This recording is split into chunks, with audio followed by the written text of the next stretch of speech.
everybody, and welcome to the show video YouTube thing where I talk about the Vampire the Masquerade clans, and most recently, Vampire the Masquerade Necromancer bloodlines, which is normally the Necromancer bloodlines that are falling into the group of Hecata, which is like one unified clan inside version 5 of the game. Before version 5 of the game, there were like a whole bunch of like separate little, you can call it like a subclass sort of thing, but it's more like it's hard to explain because it also, so if you're a unique vampire with unique powers and other vampires inherit those powers off you, and your group is kind of small and tiny or not very well organized, you're called the bloodlines. So bloodlines can split off from clans, or they can be like a little independent thing. And clan is just the same thing, but it's organized and it's massive. So if there are a lot of members, you're kind of recognized as its own big thing. But if only like a couple of people share your characteristics, then you're closer to a bloodline. Nagaraja is a bloodline, and more interestingly enough, it is not a bloodline that originates from one of the original 13 vampires, which is a very big deal for clans that they normally can trace their lineage back to one of the original 13 vampires embraced by the generation that was embraced by Cain. It's like the original 13 vampires were like third generation. The first generation was like one dude, and then he made some other vampires, and then they made vampires, and then those vampires, they weren't like an all encompassing thing, but rather like a separate thing. So like each one of them developed unique abilities instead of being able to be good at absolutely everything. And most clans can trace themselves back to like an original founding member, or in case of something like Tremere, at the very least trace themselves back to having eaten an original founding member. With Nagaraja, it's a completely different thing because it's not a naturally occurring bloodline, so it's kind of the kind of spooky, scary skeleton vibes for vampires, mainly because they used to be mages. Just like Tremere used to be mages, Nagaraja used to be mages. They belong to Chakravanti tradition, which is impossible to pronounce for me and completely not important. So let that word come in through one ear and come out through the other. Quite specifically, it was Idran faction of the Chakravanti tradition. So it's like a cult split off from a cult that was involved in a war. Because they were involved in a war, they were seeking a way to make themselves immortal. And they met with a mummy in ancient Egypt, and the mummy's name was Inohaten. I won't be pronouncing this correctly either, but let it be, let it be. Inohaten was like, okay, I'm gonna give you the secret of immortality, but you have to promise to go back with me and protect this underworld city from outside intruders. Like, you will completely exist in the underworld, in the land of the dead, and you will be protecting that place in exchange for a spell that makes you immortal.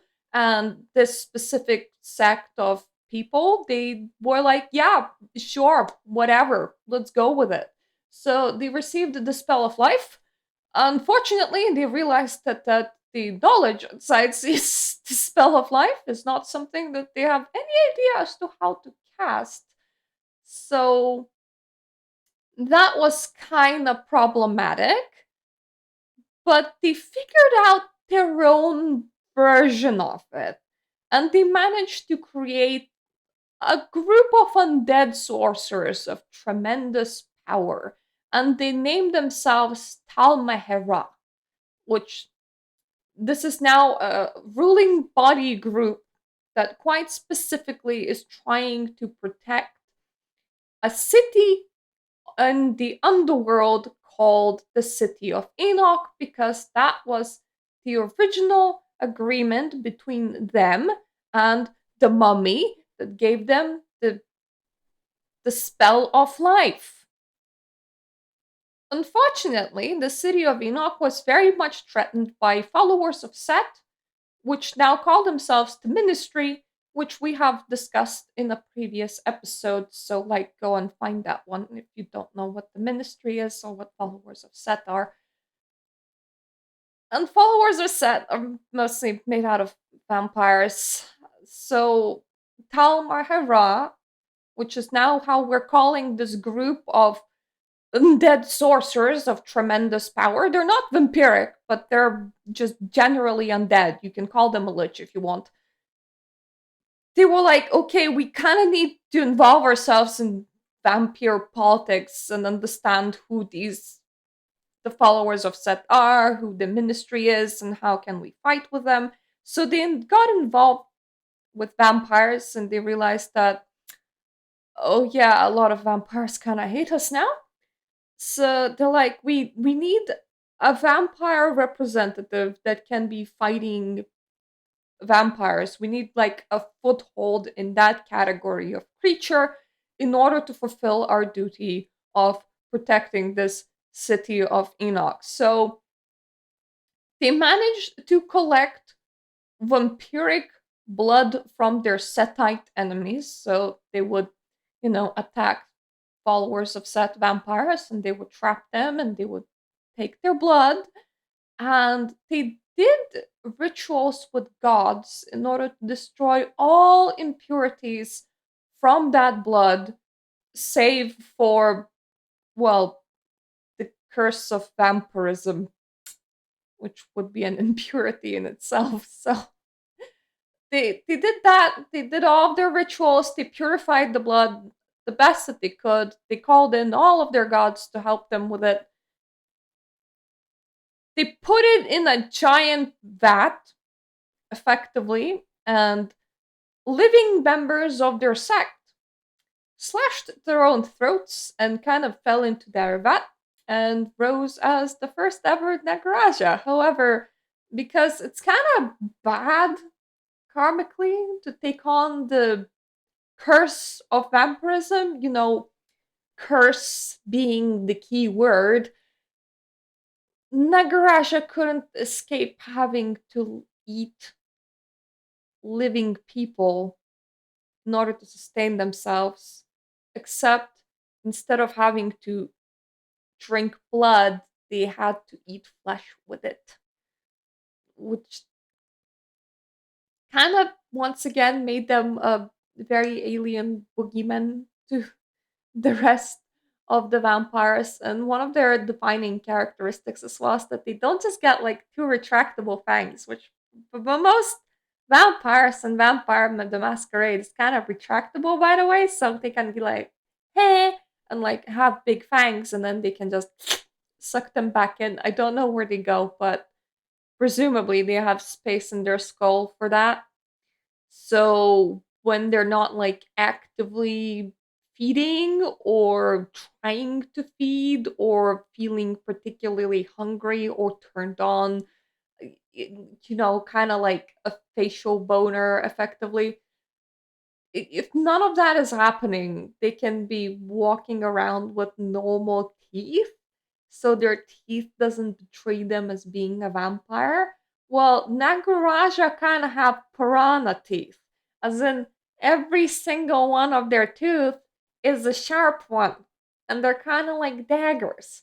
So they can't openly talk in front of mortals. So if they're gonna be talking in front of mortals, they would have to be doing something like what I'm currently doing, which would be incredibly awkward. So if they ever talk in front of mortals, they tend to talk pretty quietly so that nobody can actually tell that they have really sharp dagger sharp teeth. that all of their mouth is just covered in dagger sharp teeth. Because you wouldn't want people to see that unless you are planning to directly eat them in the next couple of seconds after that whole event. Now, for the most part, because their point was to protect Enoch, Nagaraja never left the underworld and never left the city of Enoch. Notable happenings include when in 450, year 450, Tal Mahara split into two separate groups. And because these two groups went on and fucked off to pursue their own interests because they were that different, Nagaraja kind of were left to their own devices without any Tal Mahara overseeing them. They were just kind of, yep, we're chilling in the underworld city, I guess. I guess that is what we do. So Nagaraja made into a vampire past that year point. A lot of them haven't even like interacted with Tall Mahara all that much. So there were a whole bunch of Nagaraja not even like understanding the key structures of the whole organization. And then their history has like so many little tidbits connecting them to like so many different books and creatures throughout the whole of like Vampire the Masquerade universe. Like even the Tall Mahara split was like instigated by possibly wraiths. And then on one side, on one hand, you have traditions closer to that of Assamite and Setites, which is very vampiric stuff. And the other hand, you have traditions closer to Verbena, which is like a mage's thing. But there was like a major event as well in the underworld at 1600 year, the year 1600, right? Where the third great maelstrom happened, which is a term used by wraiths to describe a violent superstorm that happened within the Shadowlands, which is the underworld, when the Americans were conquered by European settlers. Like, the history of World of Darkness lore spans so many like weird corners. And if you're gonna like pick up a Nagaraja, you will for some reason touch like a whole bunch of unrelated creatures because normally when you pick like a vampire clan, they stick within the vampire books. When you pick a werewolf clan, they stick within the werewolf books. And one thing that World of Darkness people have done even is that when they're writing about vampires from the hunter's perspective in hunter books, for example, they say, don't compare these to vampires from Vampire the Masquerade because you're gonna find a lot of differences. It's supposed to be like its own little isolated system that technically works within the same game world, but also not quite, because you wouldn't use sheets from one side of the game world to describe the same creature in the other side of the game world. That is how isolated these like little bits are. And then you have Nagaraja. There's like pew mummies, pew wraiths, pew vampires, pew mages. If I remember, they like touch a bit more than that. Like, I think they even touch like they have an agreement with fairies or some shit. Please don't quote me. I'm not an expert. This is very hard. Let me just figure out who the Green Court is. No. Okay. Um. There's Huijin Green Court, which is like on its own undead category that is specific to the Asia, and this one is specific to Korea. And then there's the Green Court of Changelings, which is not quite the same as fairies, but it is close enough. So some Nagaraja later on had dealings with the Quaid.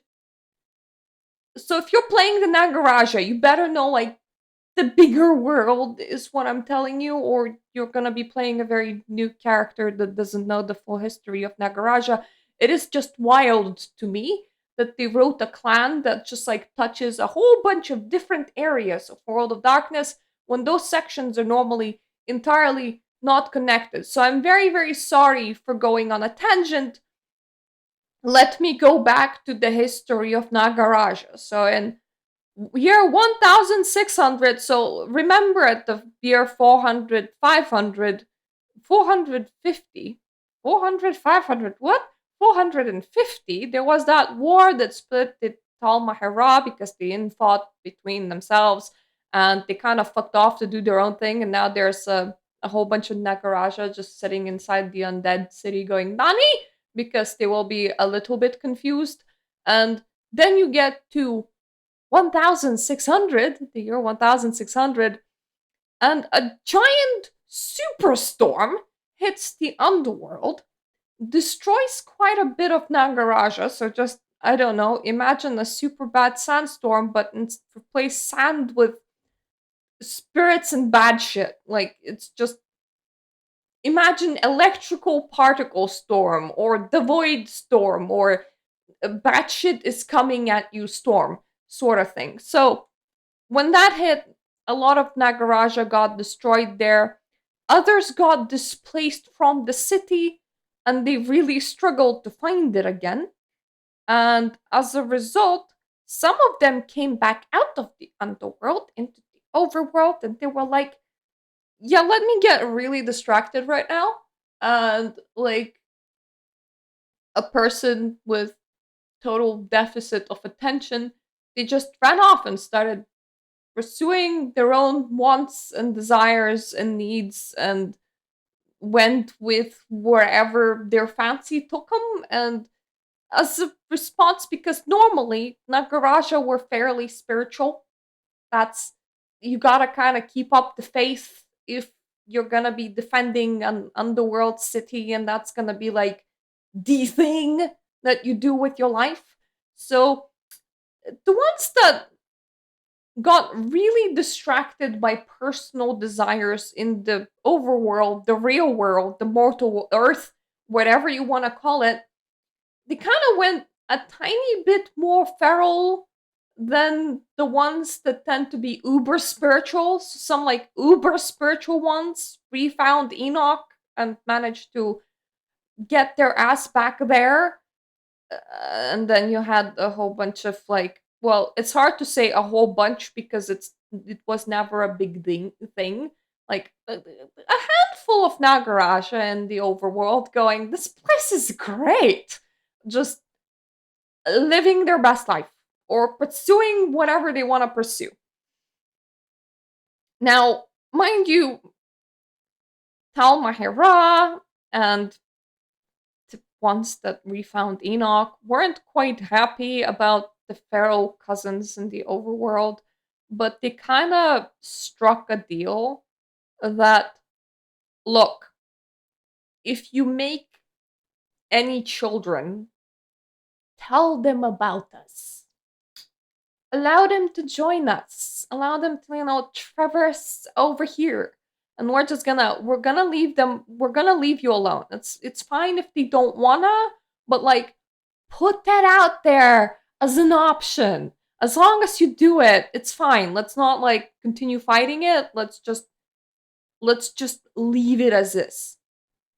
Then kind of canonically after a while, the Tal Mahara and the Nagaraja serving them inside, the underworld, they kind of get destroyed by the other denizens and citizens of the underworld over time. So part of them flee to Korea to be granted protection by the Green Court, which is a Koijin thing. Once again, it's insane how many different sections Nagaraja touch on World of Darkness that are not vampire related, provided that they never make more Nagarajas. And part of them just kind of disperse into the general vampiric society. They're just kind of around. They're normally like loners. They like collecting necromancy knowledge. They're a bit of a boogeyman to other vampires because they eat flesh. They're really weird. You won't see all that many of them. So now there is one thing that version 5 of World of Darkness did that I do really appreciate. They made Nagaraja kind of fully playable because normally with a bloodline this niche, you would have trouble proposing to the storyteller why you want to play something like this because there's not supposed to be like a lot of them.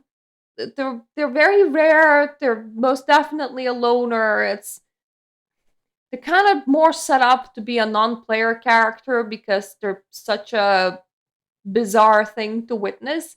With version 5, with some of them joining the Hakata clan and you being able to take flaws that represent them eating flesh, needing to eat flesh, because when they joined the Hakata clan, their regular flaw changed to their bite is just painful, which I would argue that if you have daggers for all of your teeth, yeah, that would be very painful as it is. But their flaw got changed to painful bite. You can take a different flaw that allows you to that requires you to eat flesh again. So you kind of need to recraft the Nagaraja a little bit, and they have like a full-on lore sheet. But it is now a lot less weird for you to decide to play it. So one thing that version 5 of the game did right over previous versions is that they kind of yoinked this very niche bloodline and just like threw it at the players going, hey, you can play this. Isn't this great? So some things to note. The Nagaraja that would be like inside the underworld would be following a path of enlightenment of sorts that would allow them to do rituals and purify the meat in order to make the consumption of living flesh more meaningful and therefore stop them from just becoming feral monsters.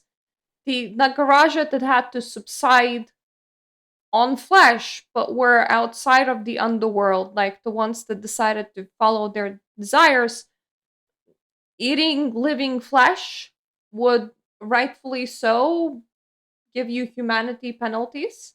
And if you tank your humanity to complete like zero, your character becomes an uncontrollable NPC because you kind of just gave into your animal. So it's kind of like a game over for you. So a lot of Nagaraja outside would probably be fairly low humanity, fairly uncaring, or they would be following some sort of spirituality that would make them feel like it's okay. Like they would be following some sort of path of enlightenment. Because of their big feud with followers of Set, Nagaraja are automatically antagonistic to the ministry or the followers of Set. This is not something that they would make buddy with.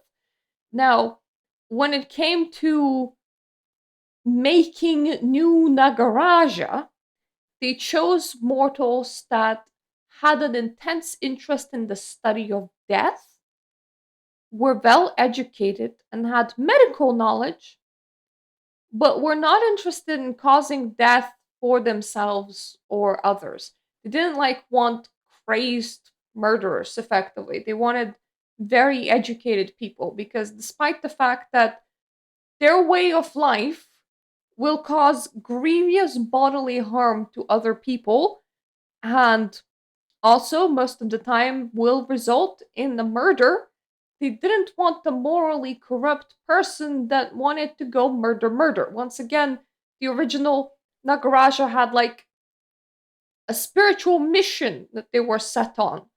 They had to protect the city in the underworld. That was like the one thing that they did. They had like an actual faith that led them. They had strong principles, let's put it that way. So any consuming of people that they did were not done for the sakes of consuming of people. They also had rituals to preserve flesh for longer after it got separated from the body, because the curse of Nagaraja kind of dictates that it is living flesh that they need to be eating. So, like, directly off a person, they just need to immediately go nom nom nom, which is very horrifying. Or it has to be a very, very fresh corpse and it won't taste as good, but like had a heart attack in like the last 2 minutes sort of corpse. It's like not like a 2 day old corpse, right? You can't just go scavenging. It has to be somebody that died like right in front of you. So it's kind of hard for them to preserve their humanity, and also would kind of be hard to find sustenance. So they made rituals to preserve the flesh. And from what I've read, eating corpse flesh doesn't taste as good. Not as nice, but probably a lot better for your mental health. So, take the bland dead food rather than keeping a person alive and nomming on them, which is also kind of why Nagaraja became a big boogeyman to other vampires, because that is what they would do. Like, if you give a human, a mortal, your blood, they turn into your ghoul effectively. They want to serve you. But then another thing that it does is make them heal fairly fast. Either that or you can use your own medical knowledge. So Nagaraja would keep a live person, nom nom them a little bit, which I would imagine hurt really a lot, clean up the wound, tie it up, make sure that nothing's like rotting, that they don't have infections, or they would like feed them, the person, their blood a little bit so that they can heal up that wound. And when they need more nom noms, they would return to that person and nom nom them a little bit, which is once again not a very humane way of treating others, which makes a lot of vampires go, no, whoa, bit too far there. So that's kind of gives them a bit of a, boogeyman reputation.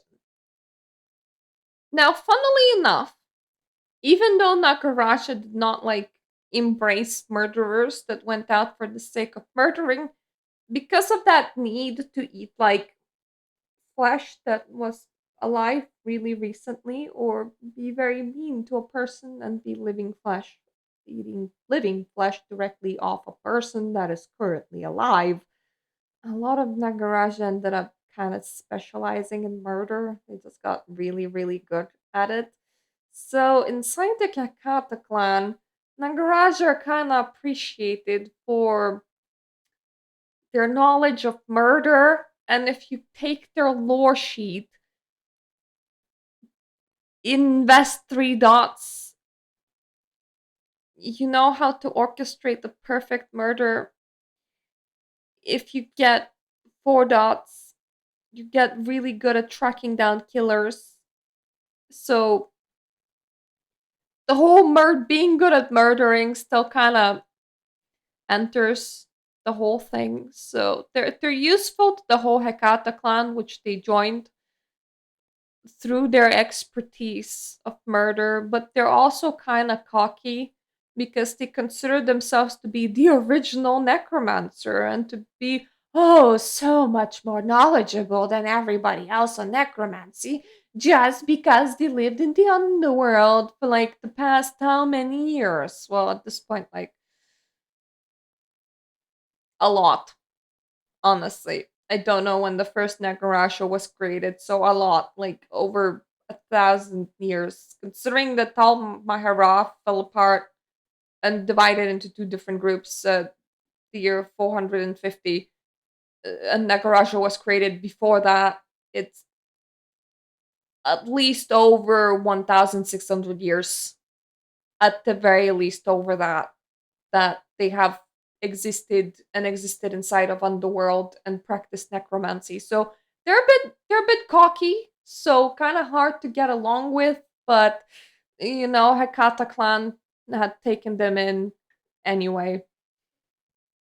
So now let's go to third disciplines. Like normally I talk about disciplines first, but this was like such a weird and interesting bloodline that I wanted to like try and give you their history before I give you their disciplines.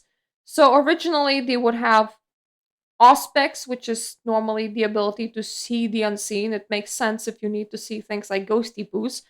They would have dominate, which is the ability to bend another's mind to your will, effectively. And they specialized in necromancy, quite specifically nihilistics, which allowed them to extend their senses into the Shadowlands, gain sustenance from wraiths, infect objects with the taint of oblivion, attack a target with the energy of oblivion, summon creatures from the Shadowlands, being able to ghoul wraiths. I imagine feeding blood to a ghost. That is pretty interesting. And filling the area around yourself with the energy of oblivion. But being able to ghoul wraiths and doing that was kind of advanced powers. So majority of people never ever ever would get to experience that because you would need to be lower than generation 8. And in version 20 of the game, the lowest you could start was generation 8, and any further than that, you would kind of need to eat an older vampire in order to get a generation lower than that. So it was a hard feat to achieve. So majority of people would never, ever, ever be able to um, ghoul a wraith. But that's besides the point, because the point was just to give you like a breakdown as to what their abilities in necromancy did. Now, in version 5 of the game, they get aspects, which is still ability to see the unseen, like ghosty poos, which makes sense if you're a necromancer. Fortitude, which is the ability to toughen your skin, but the storyteller is supposed to allow you to exchange this for dominate or allow you to purchase dominate as a fourth ability if you so wish at like a point penalty. So it's kind of interchangeable. You might want a tough skin or you might want to be able to influence other people's mind. It is up to you and up to the storyteller and what the two of you decide. And Oblivion, which is a merger of necromancy and shadow tentacles of La Sombra abilities. So Oblivion kind of has pathways for both because now it's like one and the same area. It used to be like two different areas. Like you used to have like the place where the shadows were and like the place where the ghosty poos resided, and like those two were two separate places, and now they kind of collapsed into one, and everybody has to share a space with each other, and hence why necromancers and people like La Sombra that are good at manipulating shadows suddenly ended up sharing a discipline, which, in my opinion, is a very confusing way of making your disciplines happen inside a tabletop game.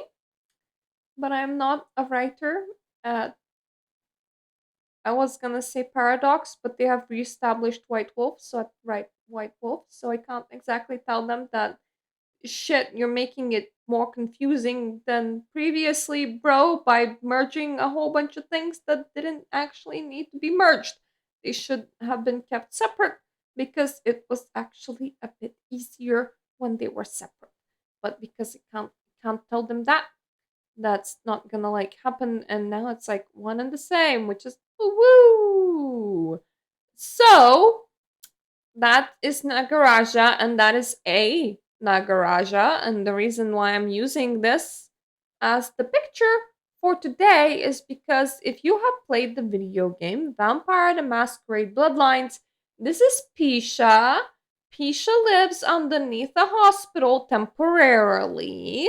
She ate the film crew that went to film a ghost video inside the hospital, and she's there seeking very specific necromantic knowledge that you can bring to her. Like, if I remember, she wants like a fetish from a museum, and then she wants a book from the Giovanni, which is another bloodline of necromancers that we are gonna talk about. And she was like, I'm not gonna stay in the area for long. I'm just here really temporarily. And then when, you give her the items, she's like, oh, I'm fucking off now. And by the way, this area gives me the heebie jeebies. Vibes are really off. Maybe fuck off from the area too, because I feel like something massive is gonna happen. So, a lot of people's introduction to what a Nagaraja was this woman. So she is in the video with me next to me because I thought that it was fitting. I hope that I explained Nagaraja in a way that Nagaraja becomes a bit more understandable. Too long, didn't read version. Necromancers got a life spell from a mummy. That is already quite a sentence. So necromancer mages got a life spell from a mummy. That didn't quite work out, so they had to modify and then turn themselves into a lich. They realized that they actually need vampire servants to help them deal with the vampire population that kind of was attacking them and that they had to deal with anyway. So they grabbed a whole bunch of vampire blood from their enemies, purified it, and people transformed themselves into vampires by slashing their own throats and falling into that blood and presumably drinking a little. Because you can't purify the sin of vampirism, you can purify a whole bunch of things. They ended up needing to eat flesh, which made them a bit yucky for other vampires, and also gave them piranha teeth, which is like very dagger sharp teeth. So every single one of their teeth was effectively a fang. They were walking with swords in their mouth. Kind of hard to hide. But didn't matter as much because they were inside the underworld defending the city that the mummy told them to defend in, like, as a thank you for giving them the spell to immortality. Then bad shit happened to that city. Well, first of all, faction kind of fell apart a little because they started having ideological disagreements and their Lich overlords kind of fucked off to do their own thing. So then you just had a whole bunch of vampires guarding that city over there. But don't worry, because a giant storm has hit the underworld city as caused by Europeans colonizing America. That information is just a bit batshit crazy, which destroyed most of the Nagaraja and kind of displaced the rest of them. Some of them found their way back into the overworld instead of seeking that city that they were supposed to protect. And they were like, oh wow, the overworld's really cool actually. And lost their religion in the process and just kind of started living for personal desires. Others found their way back into the city and they were like, we don't really want to fight you. So as long as you inform the people that you make into a vampires about us and allow them to join us, we're not gonna fight you. It is fine. But they kind of were driven out of the area eventually anyway, a lot of them dying in the process. So now you had all of the Nagaraja in the overworld. And some of them were like, let me go and apply to these nice people in Korea. Not very nice, by the way, just like another different type of undead that is more popular in Asia. And they were like, yeah, okay, we will allow you to stay in our lands as long as you don't make any more Nagaraja. And they were like, yep, that is fine. That is agreeable. And all of the other ones kind of became loners. And when Hekata the clan started being formed, they were like, yeah, I kind of want in on it. And Hekata clan people were a bit like, ew, you eat flesh, but also you know about a lot about murder, so yeah, okay, maybe, uh, like we can we can coexist, I guess. And then they became part of Hekata. So that is the too long didn't read version of the batshit crazy, which is the bloodline that is Nagaraja. I am not a pro at these things. I just really like the tabletop. This was my best attempt at summarizing about what I know about Nagaraja. If you like this kind of thing, I still have more Necromancer bloodlines to talk about in the future. Still have at least 2 more that I want to cover. And then I want to cover a whole bunch of bloodlines that don't fall into Necromancer bloodlines and that they were never a major clan. And a whole bunch of hybrids that can they even be called a bloodline? That is the question. And here's the thing, I don't even have a good way of titling those videos, but what I'm trying to say is that I still have plenty of content from this tabletop in particular that I want to cover. Once that content is covered, I might just take a break from covering tabletop content. I normally cover a lot of gaming content. So like look into my YouTube, figure out if that's what you like. Sometimes I cover a bit of spirituality content because I'm just weird like that. So once again, look into my YouTube, figure out if that's what you like. This doesn't mean that I won't change my mind later and not just cover a lot more from Vampire the Masquerade. And this also doesn't mean that after taking a bit of a break, I won't just come back and continue covering Vampire the Masquerade because this is a tabletop that I really like.